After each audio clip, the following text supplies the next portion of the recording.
Welcome to episode 1 of the 2Beards Podcast. Aaron, how are you, sir? Yeah, I'm very good, mate. You? Yeah, mate, it's taken a while to get us here, innit? Fucking Jesus Christ. We've had a couple technical issues. Then I fell asleep and didn't answer my phone. Yeah, I didn't sit outside for a pillock for about 45 minutes thinking, I could be at home having a nice Chinese now. And then you weren't answering the phone. One of those where messaged you on WhatsApp, gone online, then fucking disappeared. No, I never done that. I promise you did. No, I didn't. I swear on my son's life, mate. For the record, I did not do that. You didn't do it on purpose. That's not what I'm saying. I'm saying I saw online. I even screenshotted it. Went home and fucking was fuming. Okay, for the sake of this podcast and everyone, I did not do that on purpose, and I apologise. I was asleep. But we're here now. Absolutely. And we are ready to crack on. So, before we start with Arsenal last night, let's talk about the game on Saturday, the FA Cup. Because I want to ask you, was you one of them? Forget last night's results. We'll forget last night. We'll think last night hasn't happened yet. Was you one that wanted it rotated? Did he make the right team selection for you? Or was you looking at this thinking, what are you up to, mate? I think we have to accept in the league, we're nobodies, right? So we have to win things that we've got a chance of winning. So chopping and changing a team for the FA Cup. We love the FA Cup. You know how many times we fucking won it. But yeah. I just think with the FA Cup, everyone loves a cup final. Everyone, as fans, you and us growing up, we've seen us win that competition quite a few times. I just think that with the FA Cup, fuck the chopping and changing. Stop experimenting with shit. Playing Pepe and Willian at the same time doesn't work. See, I disagree a little bit because... You're going to. Yeah, no, I'm not going to. I love the FA Cup. I love it more than anyone, but I just think to myself that I know we need to win things, but I think we needed to rotate because you can't just forget about the league position. Not a club the size of Arsenal. We can't just sit there and accept, okay, maybe we'll finish 10th, 11th, but we might win a trophy. Yeah, to be fair, we're not like a Burnley, are we? Do you know what I mean? Yeah, I agree. I don't think we can accept that. And we had to rotate. Every squad has to rotate regardless of who they are on a normal season. Yeah, of course. Let alone a season where you are playing 3 games. You're playing catch up in here every week. You're playing 3 games a week, basically. I think he made the right decision. I think he had to rotate. Mate, I don't want to be one of them clubs that sit there and put all my eggs into the FA Cup every season. And to be fair, look at the fucking goal we conceded. It was an own goal by Gabriel. Do you know what I mean? We were still unlucky, and I thought we still created chances. Obviously, I get making that many changes is going to take away from the energy and the sort of the way we play. Yep. But then the quality on the pitch was I still think it was there. Like, you look at the players he brought in. Gabriel came in, which everyone wanted. Yeah. You couldn't play Partey because he's only just come back from injury. Yeah, Tierney, look at last night. He come up with cramp with 20 minutes to go. Tierney has to be wrapped in cotton wool. You need to protect him because he's so important. Yep. Aubameyang was set to play until what happened. Yep. Hope his mum's okay, by the way. We're all thinking of him. And then Saka and Smith Rowe. Even Arteta said last night, we cannot keep relying on 2 19-year-old boys. They have to have a break. Of course. They have to. So I don't think he made the wrong decisions. It's just... But it's all hindsight, though. It's like it's wrong because we're out. But then, like what you're saying, when you break it up and you put it into perspective about like the season and playing 3 games in a bloody week, as you say, you're going to have to rotate at some point anyway. So it probably was the best option. But listen, this club needs to be back in the Champions League, and maybe Arteta probably deep down might think it's a less aggravation of being in another cup competition, just fucking concentrate on the league. Let's see how we can get on, because we've been doing all right the last 6 games. I think we won 5 out of 6. We're like 6 points behind top 4 now, something like that. And with the way this league's going, that's nothing. That's literally nothing now. Everyone's dropping points left, right and centre. And if you're going to put your eggs in one basket for a cup competition, it has to be the Europa League. Yeah, of course, yeah. There's an end product that comes from that. It's a goal. Like, the FA Cup final's great. We win a trophy. Yeah. But it's just a piss up. It's not getting on a sunny day. Do you know what I mean? It's not getting you your Champions League football again, and we need the money. Of course. We're just going to go out, get smashed, and that will be the end of it. Yeah. There'll be nothing. We'll obviously look back and know we won a trophy, but there'll be nothing to show from the end of the season from that. Whereas the Europa League, we're going to get back to where we belong. Yep. Fingers crossed. We will. So, last night then, what did you think of last night? I thought it was the best we've played all season, personally. Yeah, I think it was a very solid performance as well. And we took our chances, like Saka with his chance. I think that's what he should have done with when we played Leeds and we drew 0-0. He had a similar opportunity. Yeah, he did. Near the end of the game, like we was getting peppered left, right and centre. We were against Leeds and they've hit the bar, hit the post a few times. And I just think those fine margins, you got to take your chances. And I think he done very well. Wait.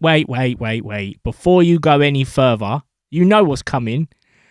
We had a conversation before and you said Saka's not it. You said Saka is not going to be world class because he's missing it. Yeah, he scored one goal. No. Listen, before you rudely interrupted, I was going to say, he loves it. I was going to say, you want that continuously with Saka. He's clearly got something about him, but I will stand by what I said. Like, I don't think he has the X factor to have like really top clubs come in and be like, let's take him off Arsenal's roster. That's just the way I think. But listen, I hope I'm fucking proved wrong.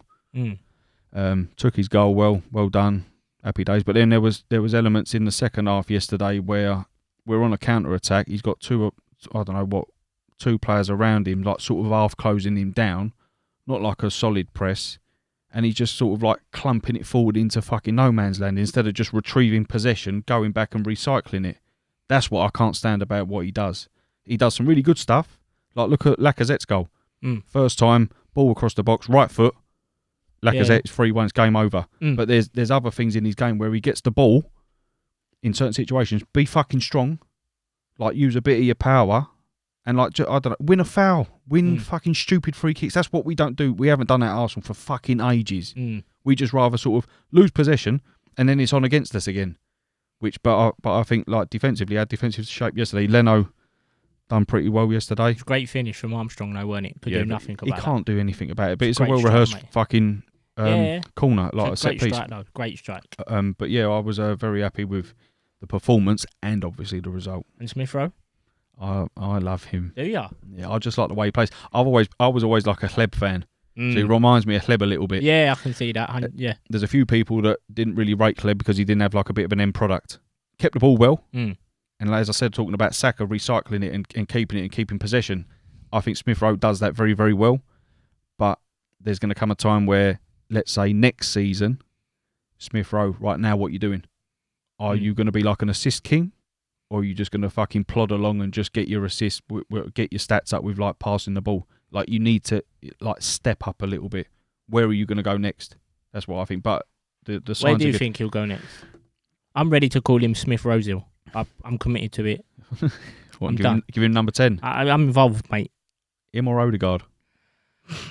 Mate, which, by the way, we've just obviously secured a loan for. I actually think Odegaard is one of the most smartest and sensible signings we could have made in a long time. I don't want to hear all this crap about, Dennis Suarez, Kim Kallström, loan. No, it's a great signing, mate. It's a fantastic signing. Anyone who played Football Manager knows the geezer's a genius. People that follow their football as well, if you know your young talent around Europe and you follow him and see what he's done, and you don't go to Real Madrid Listen, it doesn't matter who you are. If you go to Real Madrid, you've got a bit of something about you. Don't get me wrong, it doesn't work sometimes for everyone, but there's something there for you to even get that move in the first place, especially at his age. Last season at Sociedad, some of the passes that he made, I see the one that floats about where he cuts out about 4 people diagonally along the floor. Incredible. He's got the ability in small places.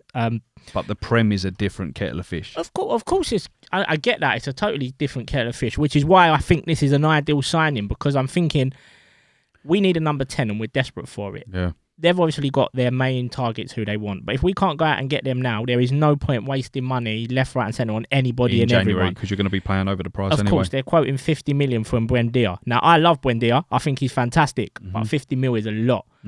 Bring someone in like Odegaard. Let's see how he goes. Because he might come in now, do 6 months, and he comes away with 10 assists. Then you're thinking to yourself, all right, cool. If you want 50 million for him, I'm going to slap it down and I'm going to give it to you. Yeah. So I'm pleased with that. I think that's a great signing. Matt Ryan came out of nowhere. That is the bollocks, that signing. Yeah. Love that. Lovely number 2, isn't it? Love that, mate. But the thing is, even if Leno for whatever reason gets injured or whatever, it's not one of those situations where, like, you remember when Szczesny was injured and he had fucking Almunia going in goal. Yeah, it's not that. Like, I'll blame that fucking prick for the Champions League final. Yeah, of course. Like, he's shit goalkeeping and his angles. But with regards to Ryan, it's like if Leno does get injured or whatever, going into the Europa League, if that's what Arteta's going to do and have Ryan in the sticks, I'm not panicking. Yeah, no, totally. They've made 2 great signings this summer. This January, I can't knock them at all. Apparently they weren't looking at a left back as well, which I do think we need. Well, I say we need that, but then Cedric turned into Roberto Carlos last night. That ball. What a ping. You messaged me, didn't you? Wow. Clarting it, what mate. A ball. Right, mate, unbelievable ball. But I've said it for a while, he should he must have been injured because he should start ahead of Bellerin. I think Bellerin starts because he's part of the furniture.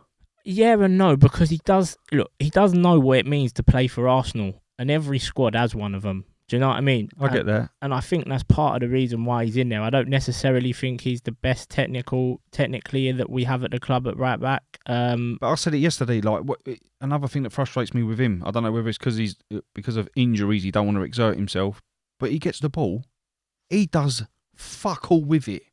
Doesn't take a player on. He comes inside far too much, and that's obviously down to the coaching with Arteta. He's obviously trying to get him involved a little bit. But when he gets the ball at right back in our own half, he either hits the fucking first man and it goes out for a throw, or we lose possession. I lost how many times he done that yesterday with Southampton. Or he'll go backwards. And then he'll do a foul throw once he's won the throw. Mate, he should get fined a week's wage. But I get what you're saying. But Tierney on the other one, I love him. Mate, but if you're looking at signing a left back, I know you need like backup and whatnot. Yeah. But where deep down are you looking to play Tierney? Are you looking at really going to a 3-5-2 and having Tierney as one of the centre halves? I think we just need another left back, because he needs to start left back. I don't want him anywhere else. He has to be at left back because he's such an outlet. It's unbelievable. Yeah. And he makes so much space for the left wing, whoever in front of him, whether it be Uber, Pepe, whoever it is. He makes so much space. But we need someone to come in because we just haven't got one. Do you know what I mean? Not another left footer. But you've got to get a left back in that's willing to sort of understand the situation where. Yeah, of course. You're either going to go for someone on the older variety, like a Brian Bertrand that we've been linked with, or you're going to go for someone really young who's ready to sit and wait and learn. Maybe that. Who did I see the other day? That Mitchell from Crystal Palace was being spoken about. Either one, but I just think we need a little bit of cover there. It'll happen. It will happen. And then who else was I impressive? Xhaka.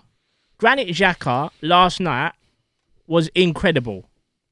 I think it's because of who you play with. Yeah, of course it makes a difference. Look at Coquelin with Santi. And I don't mean to harp on fucking about 8-9 years ago, but Coquelin knew his role. It's like Xhaka, he now doesn't have to do certain stuff that Partey does. Like the way Partey intercepts play and the way he can pass a ball, gets about the pitch. Xhaka has never had that in him. No, but Xhaka now can concentrate on, I don't know, sort of when the play does break up, get the ball and use it well instead of worrying about other stuff that you're shit at. He was a lot more forward last night. He was a lot more advanced to that pitch, and I've seen him all season. He's like that for Switzerland, though, isn't he? Yeah, of course he is. And that pair in there excites me. Mm-hmm. I like that. I like that a lot. Ceballos ain't cutting it, is he? Really? He's like Smith Rowe. It's like with Ceballos, it's like, what are you? You don't get assists. You don't score. Yeah. So what do you do? Yeah. Are you just like a... It's a strange one, though, with Ceballos, because through the FA Cup run last season, I thought he was probably one of the better players. Yeah. Against Manchester City, he was unbelievable. He was intercepting everything, started a lot of the moves off. So it probably is what you said. What is he? Where is he? Where does he want to play? What does he want to do? Yeah. Because I don't actually know what his best position is yet, and I don't think we've seen the best of him at Arsenal. Probably not. He probably hasn't got the right clientele around him. We probably don't suit him. The old Arsenal may have. You like the old Arsenal, didn't you? Yeah. I've got to let it go. Depressing. And then obviously the saga's finally over. Was you happy? Not really. What I think's unfair from a fan's perspective is that I feel that we've earned the right. Like, we pay a fucking lot of money to go and watch that football club. We've earned the right, in my opinion, to be told and be kept in the loop why Mesut Ozil, our highest paid player,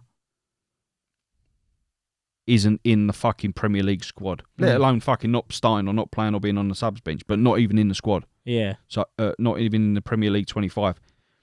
I think that, but people will fucking argue Arsenal don't owe you anything. Of course they fucking don't. That's the way football goes. But I just think that, have a bit about you. Is it to do with the whole fucking China thing that's gone on? Is it to do with that football's bypassed him in the Premier League? Is his attitude shit? Didn't want to take a pay cut? Didn't want to do this? Ain't a team player? Fucking just tell us and let us know. Because you get all these divvy Arsenal fans that say, oh, he's a fucking mug. He ain't doing this. He ain't doing that. He's shit. Like people like me, old man. Oh, he's lazy. Ain't he fucking on like 350 grand a week? He's fucking shit. He ain't worth it. But the club should come out and be like, conflict of interest because of stuff going on in the Far East. They didn't want to fuck up their promotional side of it. I think Arsenal should have come out with something a little bit more, I don't know, like serious and told us why. Yeah. I think so. They're not going to. Obviously, they never will. And Ozil will never fucking say anything. But then Ozil and his PR team go on Twitter and like get a little bit fucking sort of funny about, I'll pay for the dinosaurs' wages and things like that. Like, grow up, you fucking melt. What was your favourite moment, though, when he was there? What was your What was your best Ozil moment and your best Ozil goal? My best Ozil goal. Yeah, again, I'm not going to follow the sheep here. I know mine. I'll tell you, you might agree with me, but if I think it's against those fucking farmers and plumbers, you can't. No. Mine's Napoli. Yes. Yeah. Yes. 100%. How anyone disagrees with that, I don't get the technique for that one is unbelievable. Yeah, easily right, the best goal. Yeah. Easily. People are like, oh no, look at this, he's prime Ozil flicking it over like a couple of bakers and all that. Like, piss off. No, I'm with you. 100% the Napoli one. The Napoli one, the technique involved in that goal is crazy. The Napoli one, what was the one where he sort of dug it into the ground and bounced it over the keeper? What was it? He's done it a couple of times, hasn't he? He done it against Liverpool. When we scored like 2 goals in 2 minutes, Arsenal walking in a winter wonderland. 2-2, wasn't it? Yeah, in the end. Finished 3-3. 3-3, yeah, of course. And then he done it against Palace when we was running for their Champions League under Unai, and then they went straight up the other end and scored again. And the volley. Newcastle. Yeah, and the one against when Sanchez was there against Chelsea. We went on a counter attack. Yeah. Sanchez knocked the ball over, and then Ozil sort of volleyed it into the ground and then over the keeper. I can't lie. My moment that I look back as well, and I think, that was prime Ozil. It was just the flick, everything. The one against Leicester, that goal, because it just started for me. It was just that flick. You just looking for it. That's what he reminds me of. That's what he was. It's a shame. I think the thing is not that he's left, because all good things come to an end, and he was always going to leave at some point. But it's just the way he's left. The way it's gone is that, I mean, look, we got him, and then we won 4 FA Cups with him, or 3 FA Cups, or whatever you want to call it. But it's not whatever you want to call it, mate. It is what it is. It would be a fact. Yeah, but would you say the last FA Cup he had a huge role in it? Well, no, but I'm just saying this would be a fact, wouldn't it? So he was at the club, yeah. So he's okay. I just think at that time we were crying out for sort of a big name signing. We fucked up the Suarez thing. Like whoever signed that off should have been sacked. But he then came in, and do you remember that summer? Like we fucking everyone best thing since Dennis Bergkamp. I remember that night on the Sky Sports News. The yellow bar. What was his name? Geraint, the news reporter. I can't think of it. Geraint Jones or whatever his name was, wasn't it? Yeah. Just there was Arsenal. I just remember it. It was the greatest moment. Yeah. You'd sit there, because there was rumours as well coming up to it that he was going to United, weren't it? Yeah, last minute. And then all of a sudden it was just, no, bang, we've got him. It was just like, and then he comes and he's away at Sunderland, and he brings the ball out the air and he squares in it. In that nice yellow kit, and then he fucking doing the kick-ups with the chewing gum down the wing. And then OG touches it in. Yeah. It's a good time. It's a shame it's come to an end. It is a shame that it's come to an end. So, as well, last night, Lacazette keeps his scoring run going. What are you thinking about Lacazette at the minute? I like Lacazette. There's a lot of Arsenal fans that don't, but I think his hold-up play is underrated.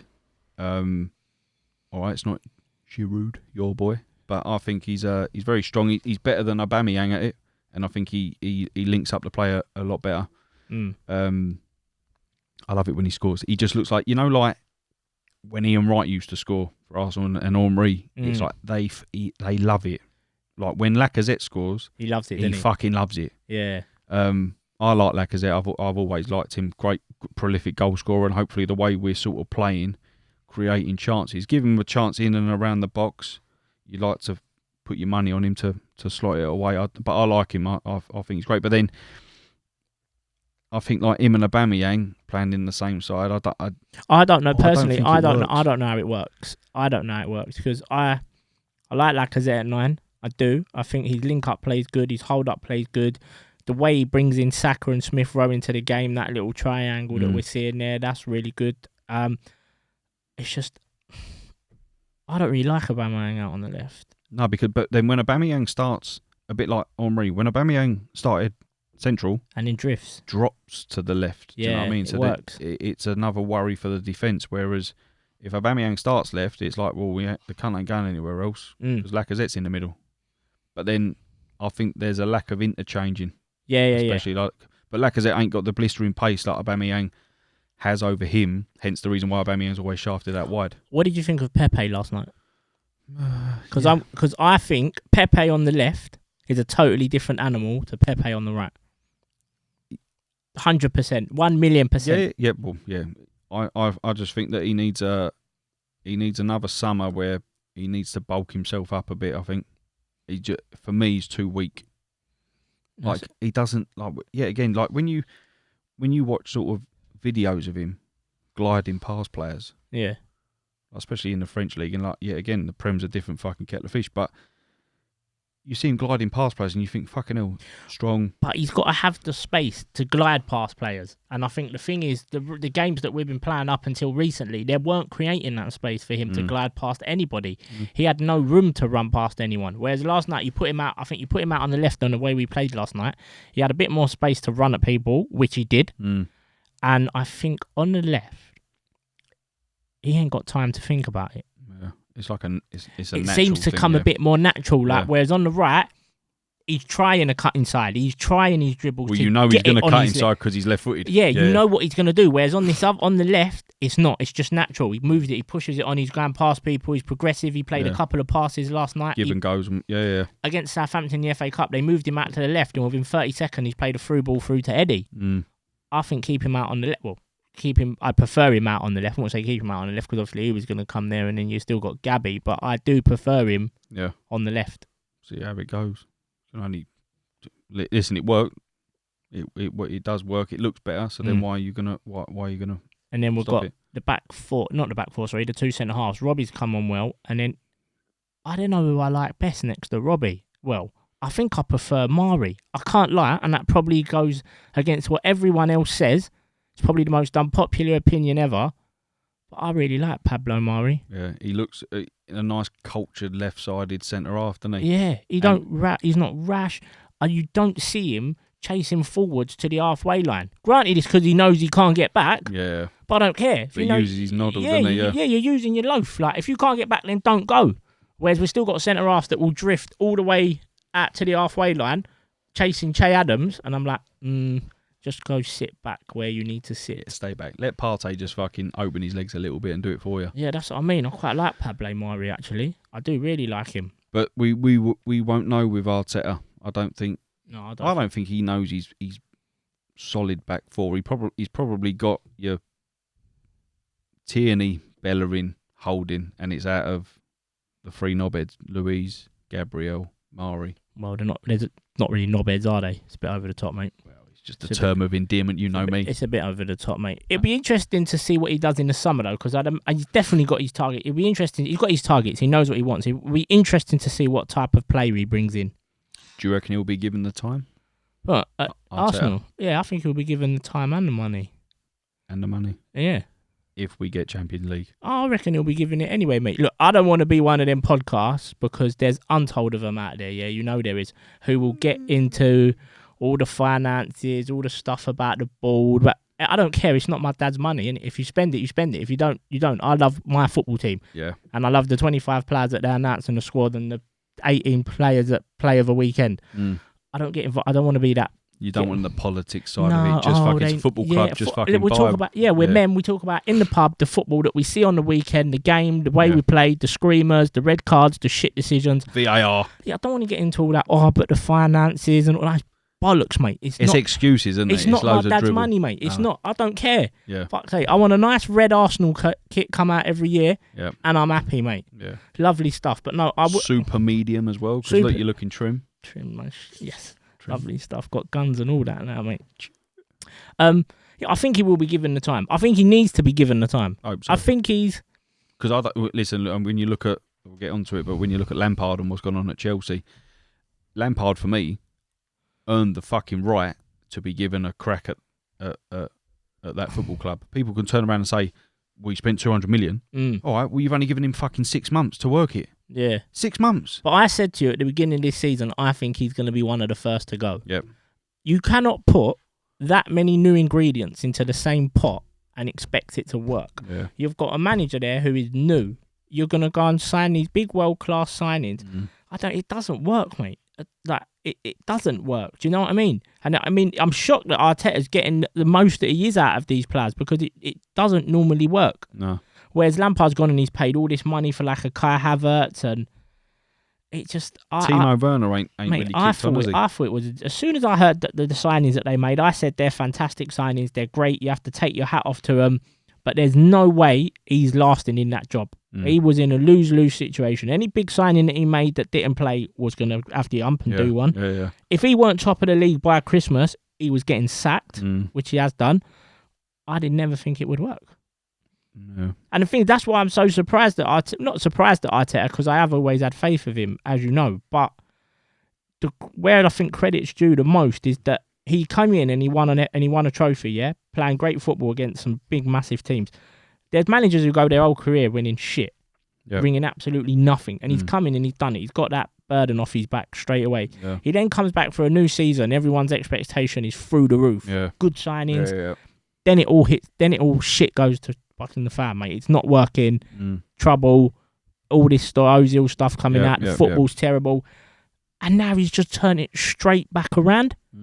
And you have to give him credit for that. And I don't think Lampard had that in his locker because that didn't look like it was going anywhere. Yeah, quite a few Chelsea fans who I spoke to, they were like, our identity, we don't know what the fuck we're doing. All right, it's all good having all this talent, but you've got to blend it. And probably Lampard, maybe at this stage in his managerial career, it was just probably too much of a bigger job too soon. Yeah. But I think Arsenal and Chelsea are run very differently. 100%. Because, all right, Kroenke is, as we know, he is who he is, but he's not as... I don't think they run it as ruthless as what Abramovich and that do, as you say. I mean, look at Ancelotti. I think his win ratio is the third best in Premier League history. Won a few things at Chelsea. Yeah. He's got sacked. So... But the thing is, it's not just, I don't even think it's the board, it's the fans. Some fans are so quick to want change. Like, let's take a look at Man United, they're a prime example. Everyone, up until 4 or 5 weeks, 6 weeks ago, maybe, Ollie out, the wheels broke, get him out, what we doing, what are the glazers? You're top of the league now, mate. Yeah. Shut up. Yeah. Have some patience. Let the manager get into these players what he wants. Yeah. Let it work, let it click, let it gel. And you'll reap the rewards from it because there's enough quality in that Man United side, like there is in the Arsenal side, like there is in the Chelsea side. That if you give a manager the time to make it work, it will work. Eventually, it will. Obviously, there's times that it don't. I get that, but it will. But give them some time. Yeah. Chelsea, you're not going to get that there. Any manager who goes there should know you're not getting time. Even if you win something, if you don't win it the way he wants to win it, you're out, mate. Look at the whole fucking Champions League thing. It was after that for how many years, and Mourinho was gone. And Mourinho was their most successful manager. Look how he was fucking sort of treated towards the end. Exactly. It's crap over there, mate. Who won it from? Di Matteo, didn't he? Di Matteo, yeah. And he was there for 4 days, wasn't he? Yeah, and he won it and he bagged it. But yeah, I think Arteta, back to what we were saying with him, I think he'll get given the time. I hope so. I think he'll get given the money. Yeah. I think you can see he's got the trust of the players now that he's got rid of the ones that weren't trustworthy, but the ones that are there now seem to believe in him, playing the way that he wants to play.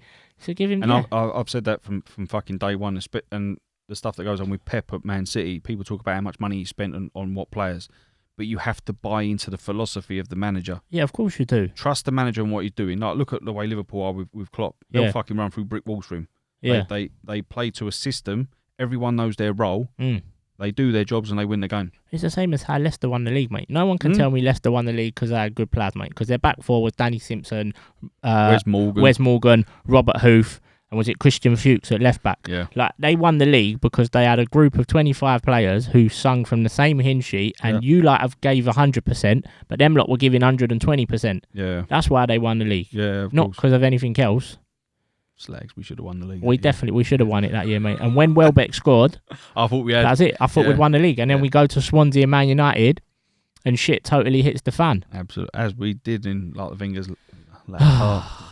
Isn't it depressing? It is when you think and look back at it, isn't it? Yeah. Well, we could have won, should have won. Yeah, it is horrible. Now, do you know? Have you ever watched that Champions League final back? Nope. No, I won't do it. No. I've seen Sol Campbell's header a few times, and it gives me a little tingle in my prick. Yeah. But it's but what I have done with regards to whose goal was it? Eto'o's goal. Like looking back at the offside, because Wenger was adamant that it was offside. Yeah. So I'm such a sad pillock. I would, if it's gone on the screen, like I've not watched it, if that makes sense, but it's come up on the screen, the goal, because they're doing a rerun of it. I'll pause it right on the pass, and then you look along the line. You're like, he's like a yard and a half offside. I've not watched it back, mate. Never watched the Sol Campbell goal back. So offside. Never watched nothing. I went to Paris. Did you? Yeah, I didn't get a ticket. I had a couple of quid on me to buy a ticket, but people were trying to ask for 5,000, 6,000, 7,000 euros. I was like, yeah, no, you're all right. You weren't a cabbie then, neither was you? You wouldn't have had the dough back then, mate. Cabbies wouldn't have that type of money then anyway. I'm dead. But yeah, we went to Planet Hollywood, me and a couple of pals. I remember leaning forward over me mate's shoulder and I went, we've got 15 minutes left. And then within fucking seconds, it was through and you thought, right, well, that's it. Barcelona, 10 men, we're fucked. Yeah. And then Almunia does a little fucking canoe in the fucking top corner. Silly prick. Gutted. Cried my eyes out. Where was I? I was over Arsenal in the pub, and I can't remember what pub I was in. Probably closed down now. Probably, mate. And I was adamant. I kept saying to everyone, don't worry, we're going to win. We're going to win. They're going to get one more chance. They're going to get one more chance. They did get one more chance and fucking went in, mate. That made it 1-1. I thought I was adamant we was winning that. I thought that it was corrupt from the fucking start. That ref was bought off. That ref, because Eto'o was clattered by a layman. Yeah. Julie, you know their right winger. Yeah, I loved Ludovic Julie. Julie. What a player. Fucking scored. Should have just left it. Unopened. No, he scored. It was like the ref should have just said play on. Yeah, that's what I'm saying. Should have just left it. 1-0. All right, still got 11 minutes. We'd have fucking won that. We would have won that. I love Ludovic Julie, though. On Pro Evolution Soccer, it was Eto'o, Ronaldinho, and Julie. Yeah. He was nice, wasn't he? He was lovely, mate. I was going to say something there till you said that and then threw me off, and I can't remember what it was. What about? We'll save it for episode 2. Actually, that's it. I get reeled in, though, because whenever something happens, like I say, I was convinced we was going to win the Champions League, blah, blah, blah. Mate, I was convinced England was going to win the World Cup, mate. I put £500 on it. I got proper reeled in.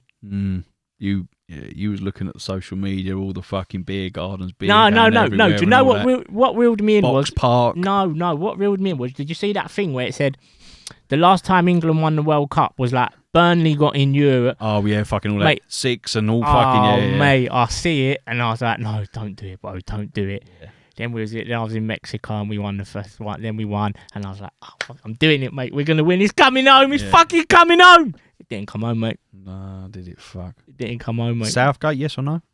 Do you know? Get that? Do you know we're actually favourites for the Euros next year? Well, it's here, isn't it? The finals here, isn't it? Like, because it's like a fucking, and it's spread out over across the whole of Europe. That ain't happening now, mate. There's not. I said this the other day. It's meant to happen this year, isn't it? Yeah, I said this. Hell. I said this to one of my mates in work the other day. I don't think it will. I think it's going to happen here. What the whole tournament? Well, put it this way: there's 2 countries in Europe who you could ring up and say, "Can you host the European Championships tomorrow?" That's us and Germany. Yeah. No one else can do it. Yep. We've got like 25 stadiums that would be capable of hosting a game. Yep. There's no way, given what's going on at the minute, that they can justify playing football, travelling across Europe. Like if you look at I see yesterday that they're talking about moving the first leg of Benfica, Arsenal Benfica in Europa League to a neutral ground because of the virus in Portugal. So I don't think they can justify making these players travel from country to country. Because it'll be so contradictory as well. Of course, what's going on. And despite all the rules about you can't travel here and this holiday stuff, mate, there'll be loopholes everywhere. People will be travelling to Iceland to get to Bulgaria, mate. It's going to happen. Yeah, I think they'll just whack it in one country, and I reckon it'll be here. Or whack it in the two. Do England and Germany. Yeah, you could whack it. You definitely can't do 11 or 10 or 11 or whatever it is that they're doing. But I reckon it will be here or Germany could have that. And if it's here, mate, oh my God, and we win it, you ain't seeing me for 3 weeks, mate. I hope you come and do this, though. What? Just come in a pair of boxers, drunk. That's my big boy. Yeah. As to Southgate, I think he's another one. Like, the two holding midfielders get on my tits. We've got so much talent. Some of the decisions he makes get on my nerves. And I know you say, people say, look, we've got another great generation of footballers. Yeah, I think we have. I think we've got a fantastic group of footballers right now. But he got us to a World Cup semi-final, mate. We ain't been there for a long time. Yeah. And we should have won that semi-final. Yeah. If it wasn't for silly bollocks, we ain't got to not name squaring the ball, we ain't got to name him. Yeah. That was game over, done. We're in a World Cup final. Yeah. We're beating France, and Harry Kane's lifting it. But obviously things happen different. But I think possibly you just give him this tournament. And I think he kind of deserves it, mate. Yeah, I weren't expecting us to get to the semi-final with that squad. I weren't. I weren't. But we got a very sort of lucky draw. It's like you got to win your games. You got to put yourself in that position. Of course, do you know but you say that. But how many times did you say, we've got a good drive, and then you go get beat by Iceland? Yeah. Like you still got to beat these teams. True. Like Colombia ain't mugs. Like you still got to beat them. Do you know what I mean? Yeah. But no, I'd probably give him. Well, I started to give him this. It depends. I'll probably change my mind once I see the squad because there's certain players. Because he's gonna have trouble picking the 25 out of that. I think, mate, because there's some serious talent, especially going forward. So. Out of Grealish, Mount, Maddison, Foden, 2. Who's your 2? Grealish and Foden don't even come close. It's a stupid conversation. I do like Maddison. I don't care. He's got nothing on them two, mate. Foden, yeah, Grealish is one, but Foden's natural ability is like, it reminds me, yet again, I'm harping back here, Wilshere. Yeah. The way he plays with the football, left foot, like short. And like if intricate, he's got like that 5, 6, 7 yard burst of pace, and then like he uses the ball well. But I just think look at the team he's in and what he's wrapped around, and look at what Maddison's in, with Leicester. Like they're not all right. Leicester are playing, they're doing very well, but I just think that Maddison is dragging that football club. He's the main number 10. Foden isn't. I'm not doubting Foden's ability because, as I said, Foden is up there. But I just think put Foden in at Leicester, is he going to have the same effect as what Maddison is? I mean, well, it's another thing. We'll never know, will it? I just think Foden's unbelievable, mate. Like you said, the technical ability that he's got, some of the turns that he made. Look, I love a player who can turn this, because when I remember when it was Ozil or Sanchez, and looking back on it, I probably made the wrong decision in it because Sanchez was the absolute nuts. And I said I liked Ozil because I like players who can take 3 or 4 players out of a game with a turn, with a bit of movement, like one touch, one control, and you've ruined it. Canu, exactly. Look at the Ozil touch at Anfield when even the whole of Anfield clapped him. The back heel, I love players like that, and then that's what I think Foden can bring. Like he can take a touch, and then you've took 3 and 4 defenders out of the game already. Whereas I don't think Maddison's got that necessarily in his locker. So I would go Grealish and Foden all day long. Matt don't even come in it. Saka, I'm just being polite. How he's going to fit all these players in, I don't know, mate. Because he's got Sancho, Sterling, Rashford, Kane, Saka. Did you say Saka? Yeah. Was a possible starter for England? Listen, mate, I'm gonna be contradictory here as well. Do you know where I'm playing Saka just to get him in? I'm whacking him at left back, mate. Yeah. 100%. If he ain't going right wing, I'm putting him left back. Get him in because he's got it. Don't care what you say. He's got all of it. He mate. Might be a decent left back. The whole thing, mate. He's got everything. What about? Obviously, he's not going to start, but Dominic Calvert-Lewin's got to go. Yeah, if he continues with Everton. I mean, Everton could march on into Europe here, and if he's still scoring goals, he gets into like near 20 goals for Everton. Of course, he's got to go. And then you've got Ings as well. Yeah, no. No? Calvert-Lewin, he's one of the best headers of the football. Yeah, did you see what Ancelotti said about him today? No, go on. When he was handing him, I think he's better in the air than Inzaghi or something. Wow. And then Ancelotti was like, if Inzaghi sees me, he'll kill me for saying that. It's work, but that's what you get for working with Big Dunk. That's it, mate. I love Calvert-Lewin. I think he's fantastic. Right, one last question for you, Al, then we can piss off for this evening. We'll be back next week. Right. You're in a boozer. Yep. You both. There's 3 of yous and you're smashed. Yep. And your 2 pals are arguing. They've gone outside ready to kick off. Yep. And have a punch up, yeah? Yep. One of them's Lukaku and one of them's Zlatan. I see this. Who's winning, mate? Who are you putting your money on? Oh, fucking hell. Like, Lukaku looks like he's got the strength of a fucking bear. Do you know what I mean? Like he's one of them, like, he'd shake your hand and you'd have broken knuckles. Yeah. But Zlatan, he's not just a football player, is he? He's got... It's black belt karate, isn't he, as well? All, like, 7 down or whatever the fucking thing is. Like, he's got that much confidence. Yeah. That makes me listen. I wouldn't like being in the middle of it. I wouldn't like to just do this. I feel like if Lukaku catches you, though, you're in trouble, mate. That's going to be a stiff bang. Because Zlatan put a little bit of a nut on him, didn't he? On his chin. But I think if Lukaku went in with that head of his and fucking conked it on his snosh. Yeah, he's in trouble, isn't he? Yeah, blood everywhere. He's in trouble, mate. Mind you, though, Lukaku, he'll probably swing and miss. So bad. Yeah. On that bombshell. I'll go with Big Zlatan. Can't lie, I'll go. Because Zlatan will probably pick him off, do his karate kick. I flag kick him in his nut. Lukaku he's going to lose his head, isn't he? I think he'll lose his head, and Zlatan he'll mock him, just clip him around the back of the head. Yeah. That he would do that, wouldn't he? He would do that. Right. But laugh and giggle about it. Right, Al. Yeah. I think we'll wrap that up for the week. Sweet. Thank you everyone for listening. Make sure you follow Aaron on his Insta, which is crazy_ginger_Cabbie. Make sure you follow me, which is Beau_the_beard. Too many underscores. Way too many underscores here. Way too. And we will be back next week where we'll discuss the end of the transfer window, Arsenal versus Manchester United, and whatever else Aaron feels like taking up next week. Absolutely. Lovely, mate. Top man, Beau. Take it easy. Top man. Thank you.